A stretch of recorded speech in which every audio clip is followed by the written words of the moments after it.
Menteri Keuangan Purbaya Yudi Sadewa tiba-tiba meminta perlindungan oleh anggota DPD RI saat rapat kerja dengan Komite 4. Permintaan bernada canda namun serius itu diutarakan karena dia merasa sedang mengganggu orang-orang besar. Di hadapan para senator, Purbaya mengaku sedang menekan keras para bank milik negara atau himbara agar menyalurkan dana rakyat lewat kredit usaha rakyat dan program produktif lain, bukan sekedar menimbun uang di deposito atau membeli dolar. Pemerintah telah mengucurkan dana 200 triliun rupiah kepada 5 bank negara dengan tujuan uang sebesar itu tidak boleh tidur di dalam sistem perbankan.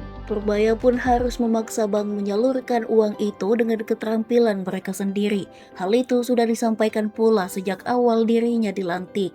Tekanan bukan saja soal uang yang harus dikeluarkan, tapi juga ketegasan Purbaya melarang bank penerima dana agar tidak boleh membeli dolar, diberi pada konglomerat juga SBN. Dia bahkan mendatangi langsung kantor bank untuk mengecek penyerapan dana. Di penghujung rapat, Purbaya sempat melontarkan kalimat yang membuat ruang sidang pecah tawa, namun juga mengandung makna tersirat. Ia meminta dilindungi karena lagi mengutak-atik pihak-pihak besar yang selama ini tanpa merasa bersalah menimbun dana rakyat.